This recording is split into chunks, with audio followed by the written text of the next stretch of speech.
So, morning mga kasakto. So mga kasakto, nandito tayo sa ating tanim na talong o yung ating third batch, fourth batch, yung nakasidling pa. At the same time yung first batch continue na sa pamumunga o continue yung harvest.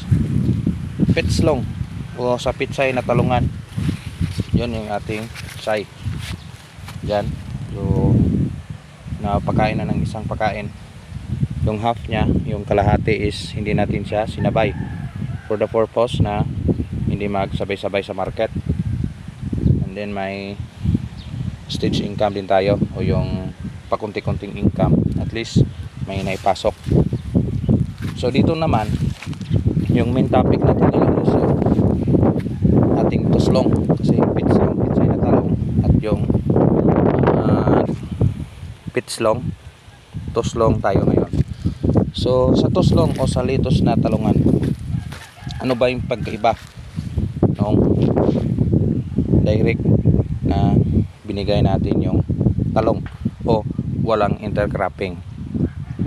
So syempre early harvest stage, pero sa nangyaring ito, yung edad ng ating talong is hindi siya na perwisyo. Again, yung naperwisyo is yung buyer, kasi gusto nilang bumili tapos marami naman yung supply, so marami silang pagpipilian.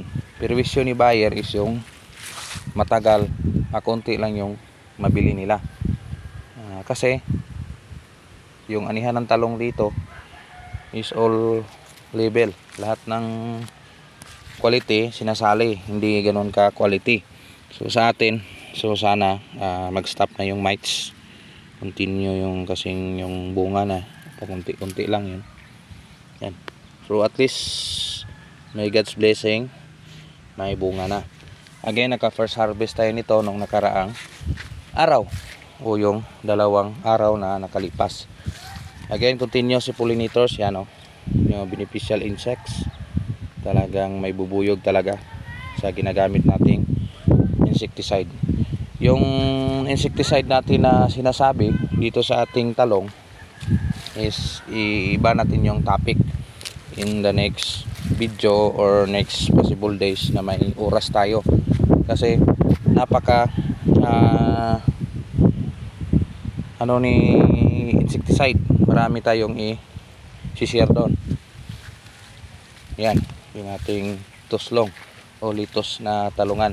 So siguro nakikita ninyo kung nagkasubaybay kayo sa vlog ko, sa mga video ko na previous video, siguro maliit pa yung ating litos at yung ating talong, pansin nyo na naka intercropping lang talaga. So after intercropping, double cropping, naka single crop na ngayon. Yung naiwan na lang is yung talong. Tinapos natin si litos. Again, pagkatapos ni litos, possible may income talaga si talong, no? Yan yung ating talong. Schedule for harvest ngayong araw na ito. Siguro yung ating second batch na talong ay sumali na doon sa ating first batch. So again, unti-unti tayong nagparami ng ating talong. Hindi ganoon karami yan, quality pa yan. So sana continue yung kanyang magandang quality. May darating man na yan o. So sobra isang dangkal ng ating talong. So expected natin yan kung darating man yung araw na papasok talaga sila. So sana hindi naman ganoon kakas yung impact ng insekto, kasi yung ating talong is highland ito, yung variety siyempre Calisto highland na yung area natin na pinagtaniman, na itaas tayo sa paanan ng Mount Canlaon. Yun. Again, tinaniman ito ng first batch litos. First video tayo dito tayo sa area na ito nakakuha ng kapital at inirolling doon sa baba. First video nito naka cauliflower, after ni cauliflower litos, tapos ni litos naka carrots, after ni carrots naka litos, intercropping na si talong. So sa area na ito. Again, yung puno dito sa second batch natin, second batch na talong is nasa 2.2k. So dalawang puno at 2,200 dito sa area nito. Yan. Including yon ng konti na first batch ay may tatanim pa tayo ngayong next week. So next week dito malaki-laki na yung ating seedlings na talong. Yan. So may seedlings pa tayo rito. So lahat talong lahat na talong. So maganda yung ating seedlings, maganda ang pagkabuhay. So sana tuloy-tuloy yan. More or less nasa 2,000 din yan. So sana magtuloy-tuloy i-transplant natin doon sa pinagtaniman ng ano yon, pinagtaniman ng tawag nun, pinagtaniman ng carrots. So doon natin siya i-insert.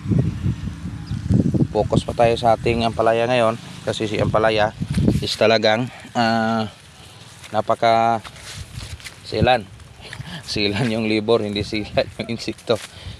Wala tayong makuha dito na magandang poste o yung mga materials ni ampalaya. Talagang mahirapan tayo. And then yung ating area is yan, nakatingga pa. Ayan.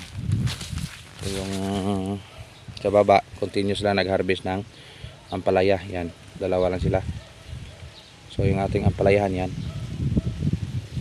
So ampalaya, konti na ampalaya, 28 puno lang yan.